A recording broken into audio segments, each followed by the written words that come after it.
नमस्कार। आज हम गहमेरी गांव में हैं, श्री अखंड गहमेरी जी के गृह पर, जहां 3 दिन के थिएटर वर्कशॉप, जिसमें हमने फिल्म के बारे में भी, उसके डेवलपमेंट के बनाने के बारे में भी काफ़ी जानकारी दी। तो आज उसके समापन पर हमने एक छोटी सी कवि गोष्ठी का आयोजन किया है और इस अवसर पर मैं उपस्थित सभी सज्जनों और देवियों का हार्दिक अभिनंदन करती हूँ और ये आशा करती हूँ कि आप भी बड़े उत्साह के साथ इस गोष्ठी में अपने हिस्सेदारी निभाएंगे और इस कार्यक्रम का उतना ही मज़ा उठाएंगे जितना कि कवि लोग अपनी कविता सुनाते हुए उठाएंगे। तो जैसा कि नियम है, कवि गोष्ठी है तो एक अध्यक्ष भी जरूरी है। तो इस अवसर पर मैं अपनी तरफ से हमारे उपस्थित इन कवियों के बीच से सबसे कम उम्र, चितेरे, खुशमिजाज और हंसमुख इतने कि रोते हुए को हंसा दे, पहचान तो आप गए होंगे। तो मैं चाहती हूँ कि श्री किशोर श्रीवास्तव जी इस कवि गोष्ठी की अध्यक्षता निभाएं। जी शुक्रिया। समर्थन करता हूँ। सबसे पहले हम कवि गोष्ठी का आरंभ करते हैं एक सरस्वती वंदना से, और सरस्वती वंदना का पाठ करने जा रही हैं श्रीमती रश्मि श्रीवास्तव जी। पर मैं बुलाने जा रही हूँ श्री इब्राहिम अलवी जी को कि वो आगे अपने तरन्नुम से हमें गुलजार करें। आदरणीय अध्यक्ष महोदय गहमेरी जी और आप सभी दोस्तों को मैं इब्राहिम अलवी उर्फ गोविंद प्रणाम करता हूँ। मित्रों, मैं निर्जीव चीज़ जिनके ज़बान नहीं होती है उन पर लिखता हूँ, वही एक कविता आपके समक्ष पेश कर रहा हूँ। स्वागत है, नया विषय है एकदम। प्याज, नींबू, टमाटर, ये हमारी रोज़मर्रा की खाने की चीज़ें हैं। इनको हम रोज़ इस्तेमाल करते हैं। यदि ईश्वर, अल्लाह, खुदा इनको ज़बान दे दे तो आदमी के बारे में क्या सोचती हैं, ये मैं आपके सामने रख रहा हूँ। और दिल्ली में एक बार प्याज 60 रुपये किलो, नींबू 100 रुपये किलो और टमाटर 110 रुपये किलो हो गया था। ये भाव याद रखिए और कविता का आनंद लीजिए।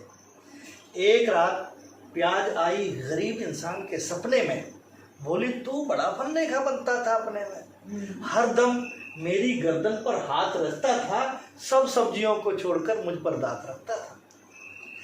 साग में, सब्जी में, दाल में तूने मुझको ही काटा हर हाल में, और हमेशा मेरे कटे जख्मों पे नमक छिड़का, कभी तो उड़ेल दिया मुझ पे पूरे का पूरा सिरका।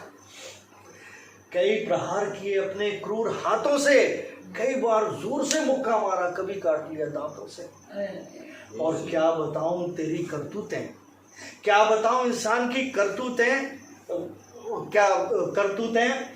क्या बताऊं इंसान की करतूतें। मेरे कपड़े एक एक करके मेरे कपड़े उतारे, और क्या बताऊं तेरी करतूतें, कई इंसानों के बीच बाजार में मेरे कपड़े उतारे। और अब जरा मुझे खा के दिखा, हिम्मत है तो मुझे, अब ज़रा मुझे हाथ लगा के दिखा, हिम्मत है तो मुझे खा के दिखा। तो हड़बड़ा कर नींद से जाग उठा इंसान, पत्नी से बोला सुनती हो बागवान, सुबह हम प्याज से रोटी खाएंगे। पत्नी बोली पागल हो, 60 रुपये कहाँ से आएंगे। तो इब्राहिम अजीब मजाक गरीब के साथ हो गई, उसके लिए तो प्याज भी सपनों की बात हो गई, उसके लिए तो प्याज भी सपनों की बात। बहुत सुंदर। अब सुनिए नींबू का भाव 100 रुपये किलो। हाँ जी। तो अब नींबू आदमी के बारे में क्या सोचता, देखिए। नींबू बोला प्याज से, मैं भी तेरे साथ हूँ आज से। इस आदमी ने, डॉक्टर साहब, इस आदमी ने हमें कहीं का नहीं छोड़ा, जब जब तुझे काटा तब तब मुझे नहीं छोड़ा। शिकंजा और भी कसता है जब बनाए शिकंजी, शिकंजा और भी कसता है जब बनाए शिकंजी, मैं नींबू क्यों बना ये सोच के घबराता है मन जी।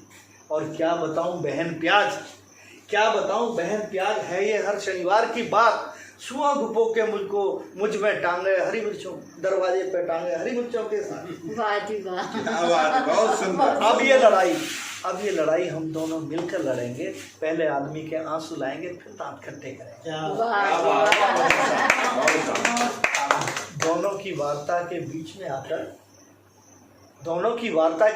आकर अकड़ कर यूं बोला टमाटर, प्याज 60 नींबू 100 बस।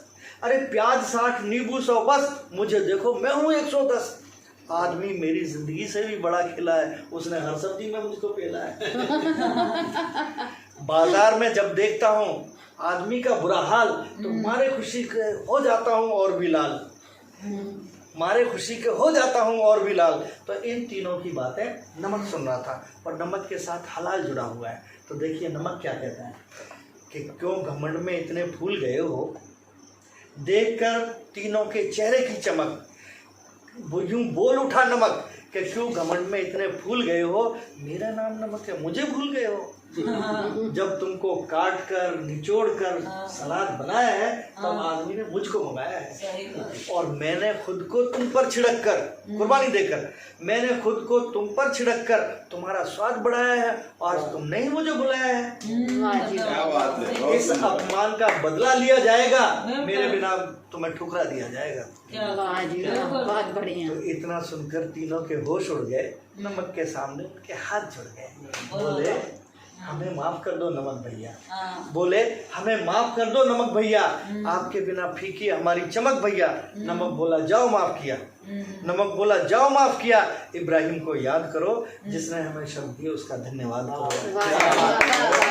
बहुत बहुत धन्यवाद इब्राहिम साहब। मित्रों, एक मेरी एक सिग्नेचर कविता है। जी जी बिल्कुल। लोग मुझे हास्य व्यंग से ही जानते हैं, लेकिन मैं एक मार्मिक कविता भी लिख सकता हूँ। ये मैं आपके सामने पेश कर रहा हूँ। मेरी कविता का शीर्षक है, फिर ये मौका ढूंढते रह जाओगे। मेरे हाथ में आज का अखबार था, उसमें एक बड़ा ही दुखद समाचार। शौक के एक कॉलम पर मेरी नजर टिकी थी, जिसमें मेरी मौत की खबर फोटो से छपी थी। अपनी मौत की खबर पढ़कर मैं बड़ा हैरान था। इधर मुड़कर देखा तो घर का हर आदमी परेशान था। क्या बात है, क्या बात है। आंगन में आस पड़ोस के लोगों की भीड़ खड़ी थी। मेरी बॉडी सफेद कपड़े में लिपटी हुई जमीन पर पड़ी थी। पत्नी चीख चीख कर रुदन मचा रही थी। मेरी माँ खुद रो रही थी, पर उसे समझा रही थी। सही बात है। एक कोने में पिताजी चुपचाप उदास खड़े थे। मेरे बच्चे मुंह लटकाए उनके पास खड़े थे। दूर खड़ा बचपन का दोस्त अपने आंसू छुपा रहा था। जो कभी बात बात पे लड़ता था, आज बड़ा शोक जता रहा। क्या बात है। मैं यहाँ हूँ, इधर हूँ, मुझे देखो, चीख चीख कर चिल्ला रहा था। सब रोने पीटने में लगे थे, मैं किसी को नजर नहीं आ रहा। सोचा रात सीने में दर्द हुआ था। मैं गहरी नींद सो गया। हो सकता है उस वक्त ही कोई अनहोना हादसा हो गया।